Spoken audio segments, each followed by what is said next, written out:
కొరకై ఋతము వైపు కదిలిన ఋషివో, విజ్ఞాన పంటను పండించుటకై కరిగిన కృషివో, కవితను లిఖించు కలము పట్టిన మహర్షివో, ఆ దేవుని రూపము మార్చుకొని ఇలా పుట్టిన మనిషివో.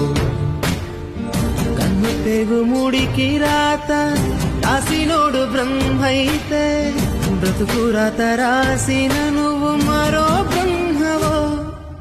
గురు బ్రహ్మ గురు విష్ణు గురుదేవో మహేశ్వర, గురు సాక్షాత్ పరబ్రహ్మ తస్మై శ్రీ గురవే నమః.